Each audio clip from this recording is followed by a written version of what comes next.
Namdev Shastri ऑफिशियलला subscribe करा. सिद्धांत ऐका, आनंदी, निर्भय व सुखी व्हा. धन्यवाद. श्री ज्ञानदेव ज्ञानेश्वर महाराज की जय. भगवान बाबा की 90व्या सप्ताहानिमित्त, फिरता नारळी सप्ताहानिमित्त आपण ज्ञानेश्वरी ऐकत आहात. भावकथा आहेत, सारांश रूपाने आहे.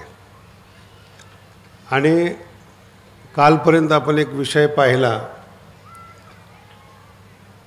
मित्र कसा असला पाहिजे. अर्जुनाच्या अंतःकरणावर कृपेने घेतलेला ताबा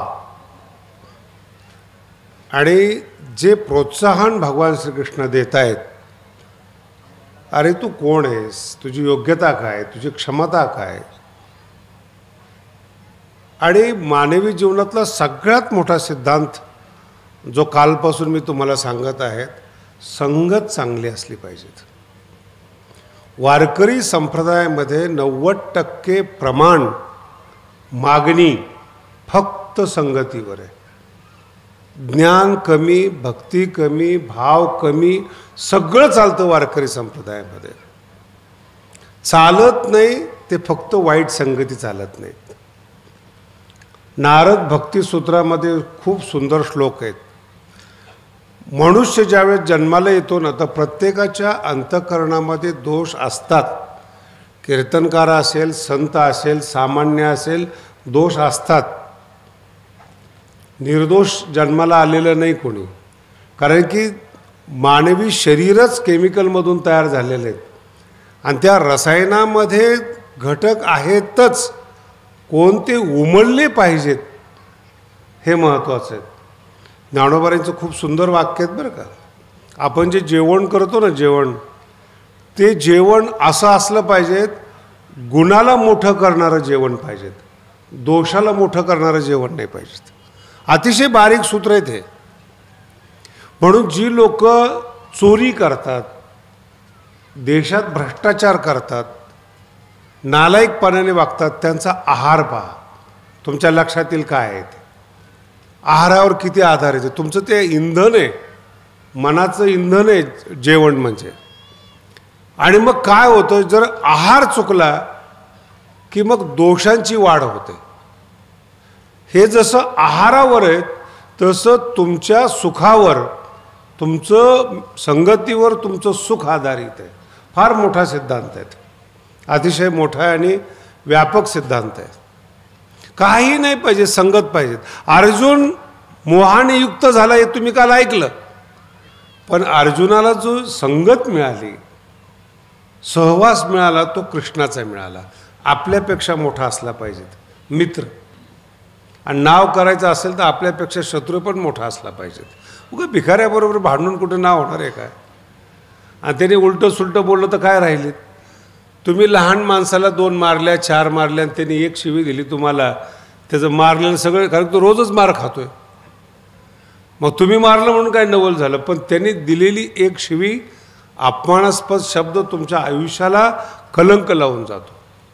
समान भांडण करायचं असेल तर समान असला पाहिजे, वाद करायचा असेल तर समान असला पाहिजे.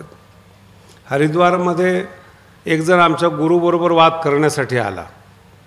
गुरुजींचं नाव मोठं होतं, भारत लेवलला नाव होतं, मोठ्या प्रमाणात नाव होतं. पण याला असं वाटलं की स्वामीजीबरोबर भांडण करून आमचं नाव होईल. आम्ही स्वामींच्या गेटवर होतो हरिद्वारला व्यवस्था करण्यासाठी. तो आला आणि म्हटला, एकदम आज जायचे ते रुबाब वगैरे. काही लोकांना असं वाटतं बरं का, चांगले कपडे असले, कडक इस्त्रीचे असले तर कुठेही एंट्री मिळते. हा भ्रम आहे लोकांचा. अधिकार असला आणि कपडे कोणतेही असले तर एंट्री मिळते. खूप चांगले कपडे घातले, 2-3 मिनटं लोक फसतील, कुठेतरी नेता आहे फिता, पण जर कळलं ना गचोर धरून बाहेर काढतील. तो अपमान लय वाईट आहे. म्हणून मी बघतो नेत्याच्या संगतीमध्ये नेत्यासारखेच कपडे घालून येतात. कधी कधी असं वाटतं कुठल्या भागातला आहे काय माहिती नाही, कशाला याला अडवा. तो कुठल्या भागातला हेच माहीत नसतं लोकांना, कारण की त्याला भागच नसतो. कपड्याने शायनिंग मारण्याचा प्रयत्न असतो तो. असं होत नाही जीवनामध्ये कधी. आणि अधिकार जर असला, तुम्ही सामान्य कपड्यामध्ये जरी असला तरी तुम्हाला कोणी नमस्कार करू शकतं. कोणत्याही बाबतीमध्ये पहा, अधिकार पाहिजेत, अपमानजनकता नको आहेत. तो स्वामीजीकडे एंट्री करत असताना त्या पद्धतीने चालला. एक महामंडलेश्वर आल्या टाईप. आता माझी ओळख नव्हती. हे मधले लोक फार खराब बरं का. आतले चांगले आहेत जे आत राहतात, बाहेरचे चांगले आहेत. हे मधली लोक जे कनेक्शन करून देणार आहेत ना, ही जर चांगली नसली ना तर मोठा माणूस बरबाद झाला म्हणून समजा. कार्यकर्ते चांगले असले पाहिजेत, मूर्खाला सुद्धा मान येतो. मराठी नाही कळले अजून. कार्यकर्ते चांगले असले पाहिजे, मान कुणाला येतो? मूर्खाला सुद्धा मान येतो. आणि कार्यकर्ते जर खराब असले ना, मोठ्या माणसाला सुद्धा बर्बाद व्हावं लागतं. म्हणून तुम्ही अभ्यास करून पहा. मुलगा खराब निघाला, घर बर्बाद होतं. देवी भागवतमध्ये फार सुंदर श्लोक आलेला आहे. एक दिवस जर चुकीचं अन्न खाल्लं तर दिवसाचं सुख बर्बाद होतं. चुकीचं अन्न खाल्लं तर दिवसाचं सुख बर्बाद होतं. चुकीची पत्नी मिळाली तर आयुष्य बर्बाद होतं. दोघांचंही होतं. एका बाजूने बोलतोय असं समजू नका. नवरा चुकीचा मिळाला, पत्नी चुकीची मिळाली, आयुष्यभर ॲडजस्टमेंटमध्ये जातात. सुखाचा तपासच नसतो त्याच्यामध्ये. म्हणून संगत खूप चांगली असली पाहिजेत आणि वातावरण विनम्र असलं पाहिजेत. आम्ही जाऊच दिलं नाही त्याला. मग मी विचारलं त्यांना, कशा करता चाललात तुम्ही? अरे हम महात्मा है, वाद करेंगे, विवाद करेंगे स्वामी जी से. मग किस बात पर झगड़ा करना है? बोले वो बात बाद में बताएंगे, पहिले झगड़ा करना है.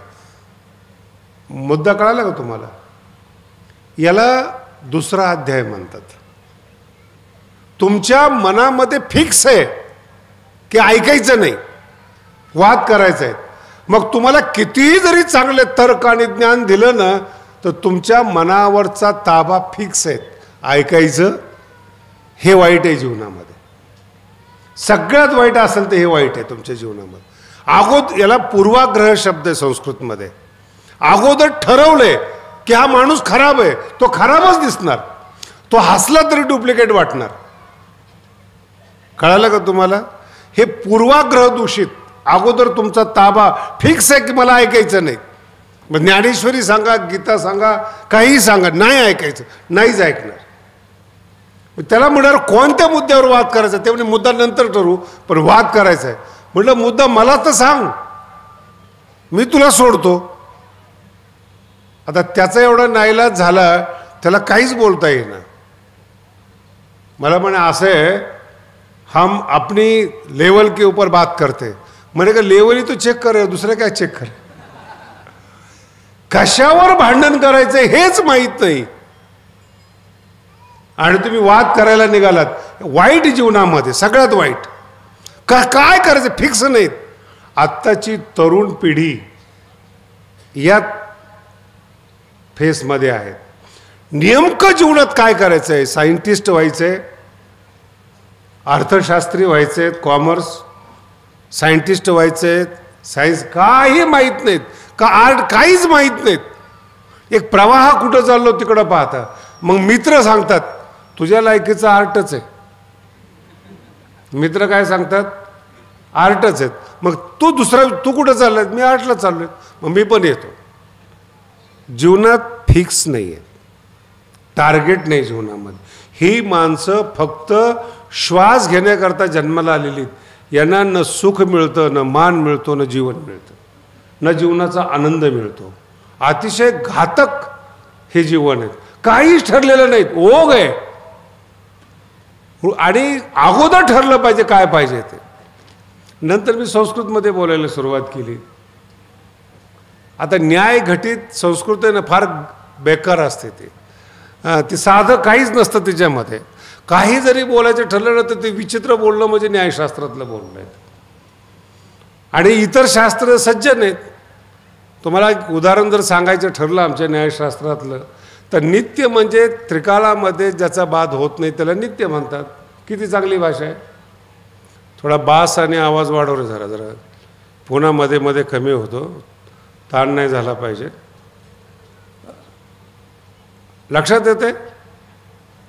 तिन्ही काळामध्ये ज्याचा नाश होत नाही त्याला नित्य म्हणतात. आता हे न्यायशास्त्राला विचारा, नित्य म्हणजे काय? तो म्हणतो ध्वंस प्रतियोगितम नित्यत्वम. तुम्हालाही कळालं नाही, मलाही माहिती आहे. आणि त्याचा अर्थ काय मराठीतून? तोच आहे, तिन्ही काळामध्ये ज्याचा नाश होत नाही त्याला नित्य म्हणतात. पण ते सरळ बोलत नाही, त्याचं नाव न्यायशास्त्र आहे. ध्वंस प्रतियोगितम नित्यत्वम. ध्वंसाचा जो प्रतियोगी असेल त्याला नित्य. आता प्रतियोगी कोण? यस्या भावस प्रतियोगी. कुणाचा अभाव आहेत? कोण प्रतियोगी आहेत? नादी नका लागू न्यायशास्त्राच्या. मी जेव्हा बोलायला लागलो तो म्हणलं तुम्ही संस्कृतमध्ये, म्हणलं शिष्य आहेत ना आम्ही त्याचे, थोडंफार तर गुण येणार ना. नाही कळालं, याला संगती म्हणतात. मोठ्या माणसाच्या संगतीमध्ये मोठ्याप्रमाणे जरी बोलता नाही आलं, मोठं कशाला म्हणतात हे कळणं, हेच आपलं मोठेपण आहे. मोठेपण कळणं, लक्षात आलं? मोठे, याच्यावरच दुसरा अध्याय आहे. मोठेपण कळणं. नाही ऐकलं तरी चालेल, पण मोठेपण कळलं पाहिजेत. नवरा मोठा आहेत हे कळत नाही म्हणून भांडणं होतात. काय कारण आहे भांडणाचं? बायको म्हणते मी सांगते ते करा, नवरा म्हणतो तुला अक्कल नाही. दोघाचा अर्थ काय? मोठेपणाचं लागलेली प्रतिस्पर्धा आहे. आणि कोणत्याही नवऱ्या बायकोला विचारा, नवऱ्याला विचारा, अतिशय सुंदर सांगतात, मी हे म्हणून आणले. मोठेपण नसलेलं मोठेपण आहे. म्हणून कधीही लक्षात ठेवा, पहिल्यांदा एक मित्र असू द्या, पण मजबूत असला पाहिजेत, मोठा असला पाहिजे, संकटात धावून आलेला मित्र पाहिजेत. मिळतो न मिळतो तुमचं नशीब आहे. आणि ही यशस्वीता अर्जुनाच्या जीवनामध्ये. जो मित्र मिळाला तो श्रीकृष्ण आहे. आणि तो सांगतोय, अरे तू कोण आहेस? काल सांगितलं मी तुम्हाला, सिंहासी झोंबे कोला ऐसा अपाड तिके झाला. कोल्हेनी सिंहावर आक्रमण करावं? अरे असा तू सिंह आहेस, याला म्हणतात उत्साह वाढवणे. आणि काल एक शब्द सांगितला होता, अवसान घातकी. येतं काहीच नाही पण अवसान घालणारच. मी सांगितलं तुम्हाला, माझे 2-3 मित्र खूप चांगले विद्वान आहेत, माझ्यापेक्षा विद्वान आहेत. पण कीर्तनाला येतात, कीर्तन ऐकतात आणि दोष काढतात. मग आमच्या बैठकीत एकदा सवय झाली, म्हणजे एक काम कर ना, तू माझ्या कीर्तनातले दोष काढतो ना, मग उद्या तुझंच कीर्तन ठेवतो. ते आपल्याला जमत नाही. मराठी कळली का? ते आपल्याला, यांचा जन्म दोष काढण्यासाठी, गुण वाढवण्यासाठी नाही. गुण समजतो, अंतकरणात धैर्यच नाहीत. म्हणून मित्र अवसान घातकी नसावेत, परिवार आणि परिसर अवसान घातकी नसावेत. असले तर मात करणं एवढी आपल्यात ताकद पाहिजेत. त्याला भगवान बाबा म्हणतात. एका गडावरून उतरवलं, दुसरा गड निर्माण केला. आणि तो इतका मोठा निर्माण केला की मलाच काही वेळेस सांगतात लोक, भगवानकडे माहिती आहे का म्हणून. कधी विमानात जाण्याचा प्रसंग आला, कुठं जाण्याचा प्रसंग आला, मलाच विचारतात, भगवानकडे माहिती आहे का? हा हा माहिती. काय बोलणार त्याला मी? आणि हे ठरवलेत, अवसान घातकी लोक आहेत, विनाशकर. आणि त्याच्यापेक्षा पुढे जाऊन सांगतो मी तुम्हाला, पुरुषार्थ करायला जर नाही मिळालं ना, तर जगण्यात अर्थ नाही असं समजा. बापाचं आयतं खाणारे, व्यापाराचं आयतं, ही माणसंच नाहीत. कर्तृत्व करायला मिळावं, तो माणूस अजरामर होतो. आणि त्या कर्तृत्वामध्ये शून्यातून राष्ट्र उभं केलं, त्यांचं नाव आहे शिवाजी महाराज. शून्यातून, कुठलं बॅकग्राऊंड नाही. खेळता खेळता मुलं जमा केली, त्यांना सैनिक बनवलं, त्यांना प्रशिक्षण दिलं, नेतृत्व केलं. आणि त्या काळामध्ये मुघलाशी लढून किल्ले ताब्यात घेऊन आपलं वर्चस्व स्थापन केलं. त्यांची बरोबरीच होत नाही महाराज. 400 वर्षापूर्वीचा भारत. आणि त्या काळामध्ये माणसं निवडणं, माझा मुद्दा समजून, माणसं निवडणं, ती एकनिष्ठ असणं, त्यांना ट्रेनिंग देणं अवघड आहे हो. एवढं सोपं समजू नका तुम्ही. ठीक आहे, आपल्याला शिवाजी महाराज कळत नसतील तर आपला भाग्याचा भाग आहे, तो आपल्या बुद्धीचा भाग आहे. पण शून्यातून कर्तृत्व ज्याला करायला मिळालं ना तो अजरामर असतो. मग आता पुढचा टप्पा त्याच्यापेक्षा अवघड आहे. त्यांची जी मुलं असतात ना त्यांच्याकडून त्याच लेवलची अपेक्षा असते, ती होत नाही. तुका महाराजांची चिरंजीव आहेत ते तुकोबाराच्या लेवलला अभंग नाही लिहू शकत. जेवढे शिष्य आहेत नाही लिहू शकत त्यांच्या लेवलला अभंग. मग ते काय करतात, विनम्रतेनं त्यांच्या सिद्धांताचा प्रचार करतात, त्याला पंथ म्हणतात. पंथ. एखादे चांगले विद्वान झाले, त्यांनी 2-4 सिद्धांत नवीन सांगितले, त्याच सिद्धांताचा सतत प्रचार करणारा जो परिवार आहे तो पंथ या नावाने पुकारला जातो. मी त्यांची नावं घेत नाही. म्हणून वारकरी संप्रदायाची प्रारंभ आणि सुरुवात ही भगवान श्री ज्ञानोबरायापासून आहेत.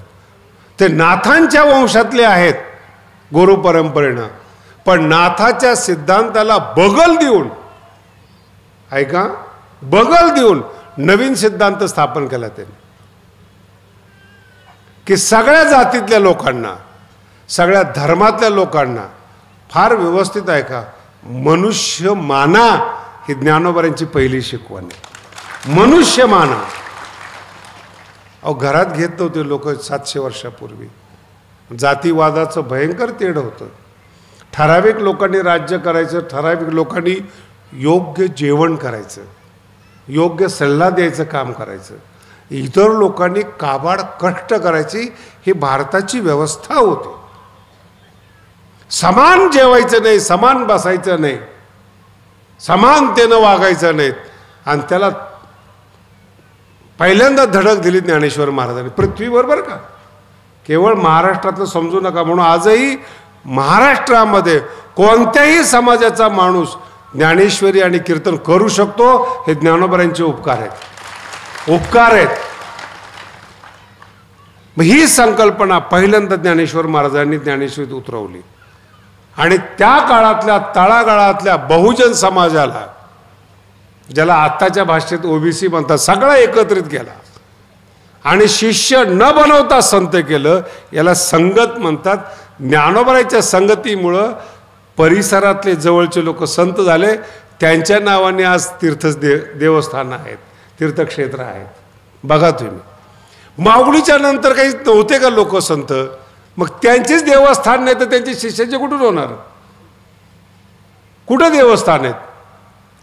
हे फक्त परंपरा. भारवाही शब्द कळला का तुम्हाला? भारवाही हा तुकोबारायांचा शब्द आहेत. ते हमाल म्हणत नाहीत. काय म्हणतात ते? गोड शब्द आहे ना भारवाही. तुम्ही संसाराचे भारवाही आहात, जे हमाल म्हणल्यावर तुम्हाला वाईट वाटेल ना. मग जर असा जड शब्द जर वापरला आपण, भारवाही आहात, तुम्हाला वाटेल काहीतरी आहे, आपण जाऊ दे. सरळ बोलण्याची भाषा नाही आहेत. हे वैशिष्ट्य आहे जीवनामध्ये. म्हणून कधीही लक्षात ठेवा, जीवनामध्ये मोठ्याच्या संगतीत 100% त्रास होतो आणि मोठं होण्यासाठी त्रास येतो. मग कधीही लहानाच्या संगतीत राहू नका. लहान झाल्याशिवाय राहणार नाही. ही संगत आहे. म्हणून भगवान श्रीकृष्ण आपल्या मित्राला मित्र समजून सांगतात. अजून गुरु शिष्याचं नातं तयार झालेलं नाही. त्या गुरु शिष्याच्या नात्या अगोदर मित्राचं नातं आहे. आणि मग मित्र जसं प्रोत्साहन देतो, अवसान घात करत नाही, तशी ती भाषा आहे. अरे काय तू एवढा मोठा माणूस आहेस, काय सांडी मूर्खपण, उठी घे धनुष्यबाण, ही मित्राची भाषा आहे. सांडी हे मूर्खपण. मूर्खच, मित्रच मूर्ख म्हणू शकतो ना. दुसऱ्याने म्हणू द्यावर मूर्ख आहे म्हणून जमेल तुम्हाला? मित्राने मूर्ख नाही म्हणल्यावर संशय येऊ शकतो. हा बदलला काय, याचं प्रेम कमी झालं काय? आणि फार सभ्यतेनं जर मित्र बोलत असेल ना तर संशय घ्या. गोड बोलत असेल तर संशय घ्या. त्याचं मन बदललंय, त्याचं अंतःकरण बदललंय, त्याची इच्छा बदलली. आणि जर बदलले नसेल तो भीतच नाही कुणाला, मित्र आहे तो. अंतःकरण स्वच्छ असतं मित्राचं, सरळ बोलतो, त्याला काही देणं घेणं नाही.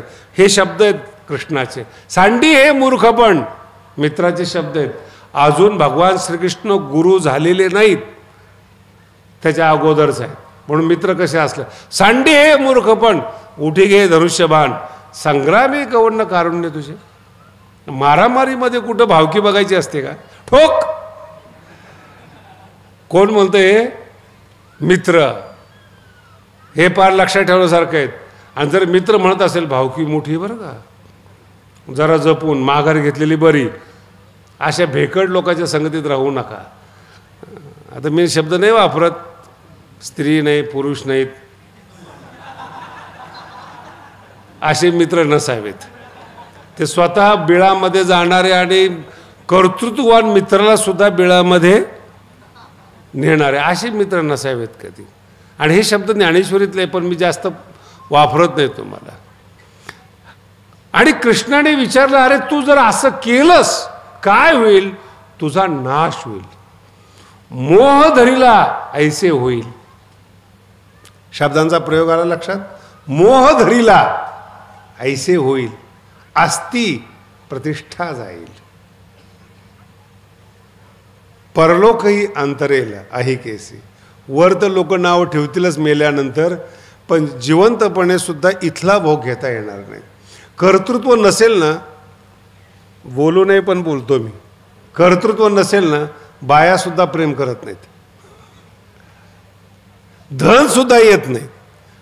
भीतीपोटी धन येत असतं, तुम्हाला माहिती. सगळेच माणसं आहेत, पण तुमचा फोन जाऊ द्या पैसे येणार नाहीत, पण तुमच्यात दम असू द्या, दम देऊन बोला, 1 कोटी पाठव सर. सर काही संबंध नसतो. खंडणी म्हणजे काय? ते खूप चांगलं नाव आहे बरं का, प्रोटेक्शन मनी. गुंड लोक, व्यवसाय झालाय तो, पण त्यांच्या बोलण्यात दम आहे, त्यांच्या कृतीमध्ये दम आहे. आणि त्यांचे एक फोन गेला की पैसे येतात. काय येतात पैसे? ताकद. याला कर्तृत्व म्हणतो. ते कर्तृत्व कसं वापरायचं आहे हा आजचा विषय नाही. नाही तर उद्या तुम्हाला वाटायचं असेल की आपण त्या क्षेत्रात जावं का. माळ घातलेली कशाला जाताय तुम्ही? माळ घातलेली बरी.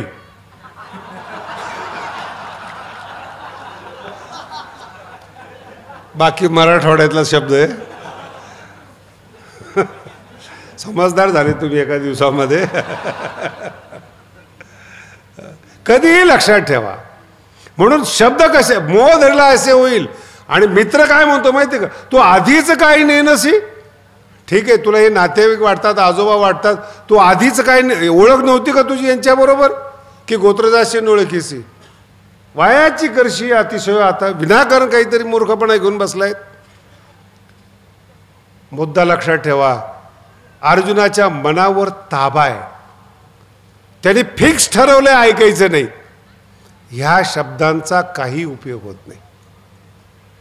अर्जुन आहे, सगळं ऐकतोय, पण कृष्णाच्या शब्दांचा प्रभाव पडत नाही, कारण की अंतःकरण गेलेलं असतं, खलास झालेलं. मग कधी कधी मित्र सुद्धा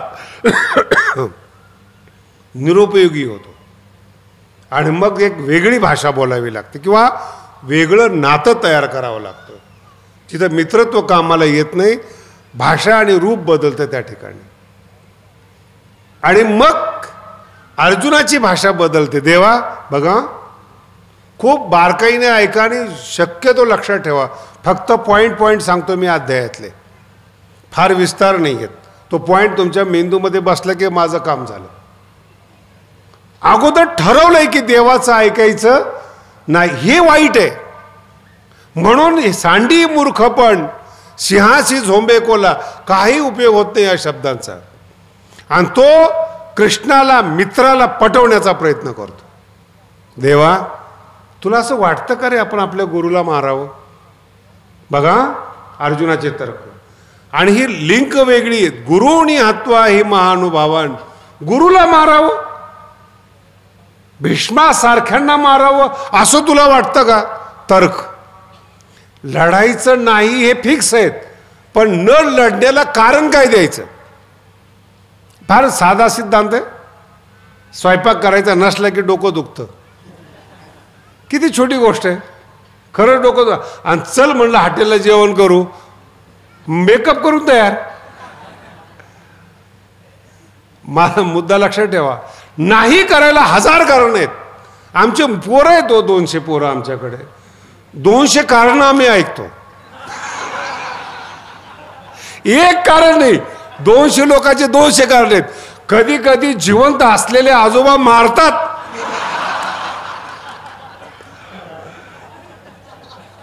काय करणार होता त्याला? सगळं समजतंय, तो जिवंत आहे, हा जिवंत आहे, पण अभ्यास नाही करायला 1000 कारण आहेत. काही काही विद्यार्थी सांगतात थोड्याहून गेला ना, लक्षात येतं, थोड्याहून गेलो. एक जर ते एवढा बहादर होता UPSCला, प्रश्नपत्रिकाच चुकली म्हणला. अंतःकरणातला ताबा कसा असतो ते सांगतोय, तो मुद्दा विसरू नका. प्रश्नपत्रिकाच चुकली. आता कलेक्टर लेवलची प्रश्नपत्रिका चुकत असते का? ते काय 10वीची 12वीची का माणसांनी काढलेलीत, अनुभवी लोकांनी काढलेलीत. मग मी ते रिझल्ट लागल्यावर मग त्याला विचारलं, अरे तू म्हणतो प्रश्नपत्रिका चुकली, हे असं वशिला आहे हो सगळा? लक्षात, तर्क कसे असतात. आपण असफल आहोत हे मान्य करत नाहीत लोक. आपण अभ्यास केला नाहीत हे मान्य करत नाहीत. दुसऱ्यावर दोष. एका मुलाचं लग्न ठरलं, जाताना शायनिंगमध्ये गेला, गाडी फिडी असं सगळं, आणि मुलगा चांगला होता दिसायला, ठरलं लग्न. 15 दिवसांनी निरोप आला, लग्न तुटलं. मग त्या मुलाला मी विचारलं, काय झालं लग्न तुटलं? मुलगी चांगली नव्हती हो, मला पहिल्यापासून पसंत नव्हती, पण मी आईबापामुळे हा म्हणलो होतो. आता ही याची बाजू झाली. मग तिकडचे पण माझ्या ओळखीचे, त्यांना म्हणलं काय झालं? अहो तो नुसता शायनिंग मारतो, गावात उंडगा आहे, नोकरी नाही, काही नाही, काही नाही, नुसताच भटकतो. मग हा कसे म्हणले? मग येताना गाडी फिडी चांगले कपडे घालून आम्ही वरच्या रूपाला भाळलो. खरं कळालं, आणि जेव्हा खरं कळालं, आता त्यांचं नाकारणं पहा, मुलीला सांभाळण्यास योग्य नाही. ठीक आहे ना, मुलगी द्यायची ना, आपला प्राण द्यायचा आहे, प्रति शरीर द्यायचं आहे, त्यांना सांभाळण्याची तर लायकी पाहिजे ना. आणि हा काय सांगतोय? लायकी नाही हो, मला मित्राकडून कळलं ते पोरगी चॅप्टर आहे. खरंच आहे का? अगोदर आपण असफल आहोत हे स्वीकार करा, सफलता सुरू होईल तुमच्या जीवनामध्ये. हे जीवन आहे. हे आपण अवतार नाही आहेत नापास होण्यासाठी. आपण 10 वेळा नापास होऊ, मनुष्य आहोत. अवतार म्हणजे चमत्कार नाही आपल्याकडे, कोणत्याही मानवाकडे. पुन्हा पुन्हा चुकलं पाहिजे, पुन्हा पुन्हा दुरुस्त केलं पाहिजे, त्याला मनुष्य म्हणतात. 1000 वेळा चुकलं पाहिजे. मनुष्य आहेत आपण. चूक थोडीच आहे ती, पण चूक स्वीकार न करणं हा शुद्ध मूर्खपणा आहे. चुकला ना तुम्ही, चुकलात. खूप मोठी कथा आहे. सांख्याचा एक शब्द होता, लिहित होते एक शब्द, आणि त्या शब्दामध्ये असं लिहिलं की मागे त्याने लिहून ठेवलं होतं. त्यांना पूर्ण वाक्य लिहायचं नव्हतं म्हणून अत्रापि तथैवच तत्रापि तथैवच असं लिहून ठेवलं. अपि तेन उक्तम असा शब्द लिहिला. अपि शब्दाने जे मागे सांगितलेलं आहेत तेच या ठिकाणी गृहीत धरावं. आता ते नंतर विसरून गेले, संक्षिप्त लिहिल्यामुळं कळे ना. 2-3 दिवस झालं तो ग्रंथ थांबला. अपिना उक्तम, तर अपिना उक्तम लक्षात आलं 2-3. त्यांचा एक शिष्य होता प्रभाकर, त्यांनी तिथं लिहून ठेवलं, फक्त विग्रह केला. अपि उक्तम, अपि या शब्दाने जे मागं सांगितलेले आहेत, तत्रापि तेन उक्तम, इथं त्यांनी गृहीत धरावं. आणि त्याचं वाक्य तयार होतं, अत्रापि नोक्तम तत्रापि नोक्तम. अत्रापि पोरे बसले कळेल त्यांना, अत्रापि नोक्तम तत्रापि नोक्तम कळेच ना त्याला. मग सांगितलं त्यांनी, अत्र अपिना उक्तम तत्र अपिना उक्तम. अपि शब्दाने जे सांगितलेले ती इथे गृहीत धरावं. अहो विनम्रता किती, फक्त विग्रह केला शिष्याने, त्याच्यानंतर जे मत मांडलं गेलं त्या शिष्याच्या मताला सांख्यशास्त्रामध्ये गुरुमत म्हणून शब्द लिहिलं. फक्त विग्रह केल्यामुळे याला म्हणतात मोठेपण. आपल्या शिष्याने आपल्याला समजून सांगितलंय त्याला गुरु मानणं ही सनातन संस्कृती आहे. ही भारतीय संस्कृती. चुकलात ना मांडणे, नाही आठवलं ना मांडणे. विद्यार्थ्यांनी सांगू द्या, लहान मुलाने सांगू द्या, अंतःकरण विशाल ठेवा.